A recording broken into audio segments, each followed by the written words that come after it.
Bayangkan, di tengah malam hujan di Seoul, sebuah mobil sport melaju kencang, membelah jalan tanpa peduli siapapun di depannya. Semua orang menyingkir, tak ada yang berani menegur karena pengemudinya adalah CEO muda paling ditakuti di kota itu. Namun malam itu, satu gadis berani berdiri di tengah jalan. Dengan marah ia hentikan mobil itu dan menatap tajam sang pengemudi, tanpa tahu bahwa pria yang ia marahi adalah Han Jun, CEO dingin yang tak pernah tersentuh siapapun. Dan dari keberanian gadis liar itulah sebuah kisah cinta tak terduga pun dimulai. Inilah kisah gadis liar yang berani hentikan mobil CEO.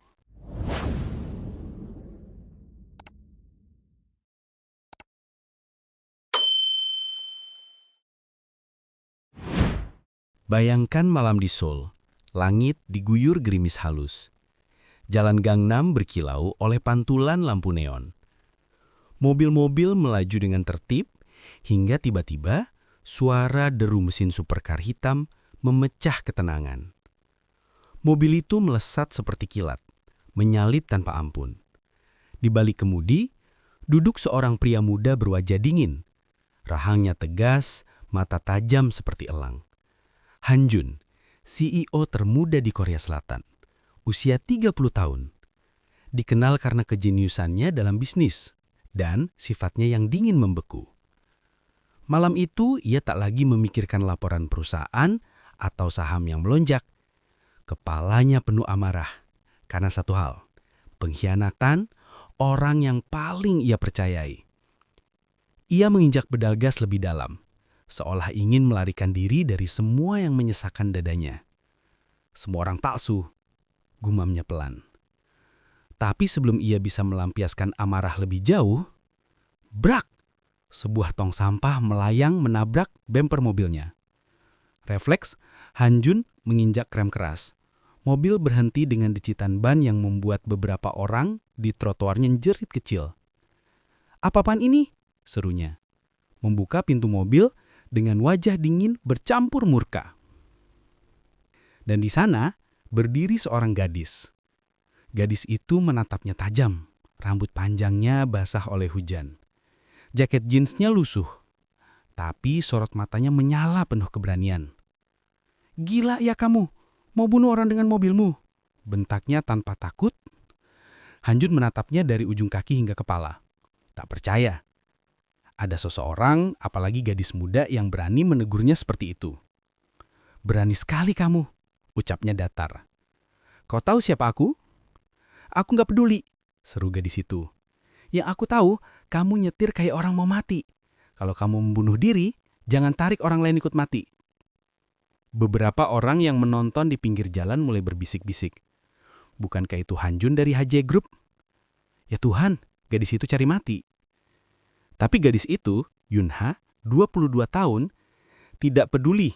Ia baru pulang dari kerja paruh waktu di kafe, lelah dan emosi melihat mobil nyaris menabrak seekor anjing yang menyeberang. Han Jun menatapnya lama. Alih-alih marah, sesuatu dalam dirinya justru bergetar. Wajah gadis itu, tatapannya yang berani, ada sesuatu yang menghidupkan bagian dari dirinya yang lama mati. "Apa namamu?" tanyanya tiba-tiba. "Kenapa? Mau laporin aku ke polisi karena berani ngomong kayak gitu?" "Tidak," jawabnya pelan. "Aku cuma ingin tahu siapa gadis yang berani menghentikan Han Jun." Yunha mengangkat dagu, menatap tanpa gentar. "Nama aku bukan urusanmu, Tuan Pengemudi Gila." Ia berbalik dan pergi di bawah hujan. Dan malam itu, entah kenapa, Han Jun tersenyum pertama kalinya setelah bertahun-tahun. Keesokan harinya, Han Jun tak bisa fokus di kantornya. Wajah gadis liar itu terus muncul di benaknya. Tatapan berani, ucapan tajam, dan cara ia melihat dunia tanpa takut. "Kenapa aku memikirkannya?" gumamnya frustasi. Malamnya, ia memerintahkan supir pribadinya mencari tahu gadis yang tinggal di area tempat kejadian. Butuh 2 hari hingga ia menemukannya. Gadis itu bekerja di kafe kecil di belakang Universitas Donghai, sebagai pelayan dan barista. Tanpa berkata apa-apa pada stafnya, Jun pergi sendiri ke kafe itu. Begitu masuk, aroma kopi memenuhi udara. Dan di balik meja bar, berdiri gadis itu. Yunha mengangkat alis. "Kamu lagi?" Hanjun duduk di kursi paling depan. "Kopinya 2 shot. Aku butuh sesuatu yang kuat." "Kalau kamu masih nyetir gila lagi setelah minum kopi ini, jangan salahkan aku," jawab Yunha ketus. Ia menyajikan kopi dengan tatapan sinis, sementara Hanjun hanya menatap diam. "Apa kamu tahu?" katanya pelan. "Tidak ada yang pernah berani bicara seperti itu padaku." "Berarti mereka terlalu takut, atau kamu terlalu arogan." Ucapan itu menusuk, tapi di sisi lain, membuat Hanjun tertawa kecil. Sejak hari itu, Hanjun datang hampir setiap sore. Awalnya hanya untuk minum kopi. Lalu mulai bertanya hal-hal kecil, sampai suatu malam Yunha bertanya, "Kenapa kamu selalu datang ke sini?" "Karena kamu satu-satunya yang tidak memperlakukan aku seperti dewa." Dan itu menyenangkan. Hubungan mereka tumbuh perlahan. Dua dunia berbeda, si ibu dingin dan garis keras kepala, mulai menyatu dalam diam. Namun kabar pun menyebar. Para karyawan HJ Group bergosip. Foto-foto Jun di kafe bocor ke media. CEO Hanjun pacaran dengan pelayan kafe. Berita itu meledak. Yunha dibully di internet. Tapi ia tetap bekerja seperti biasa, pura-pura kuat meski hatinya terluka. Saat ia mencoba menjauh agar tidak membuat Jun malu, pria itu datang ke kafe dengan rombongan wartawan di belakangnya. Di hadapan semua orang, ia menggenggam tangan Yunha. "Saya tidak malu," katanya lantang. "Karena wanita ini ialah satu-satunya yang berani membuat saya berhenti." Setelah malam itu, dunia mereka berubah. Hanjun tak lagi hidup hanya untuk kerja dan ambisi. Ia belajar menikmati hal kecil. Kopi buatan Yunha, jalan kaki di bawah hujan, bahkan tawa kecil di tengah kesederhanaan. Sementara Yunha belajar bahwa cinta tidak selalu datang dari kesamaan, tapi dari keberanian untuk saling memahami. Dan setiap kali ia menatap Jun, ia selalu berkata sambil tersenyum, "Untung aku tendang tong sampah malam itu." Hanjun tertawa kecil, mencium keningnya. "Ya, kalau tidak, mungkin aku masih melaju tanpa arah." Setelah pengakuan Hanjun di depan media, nama Yunha menjadi perbincangan nasional. Netizen terbagi dua. Sebagian memujinya karena keberanian dan ketulusan, sebagian lain mencibirnya sebagai pemburu harta. Di sisi lain, para direktur HJ Group mulai resah.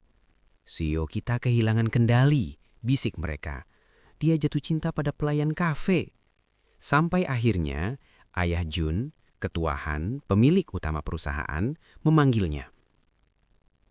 "Cintamu memalukan keluarga ini," kata ayahnya dengan nada tajam.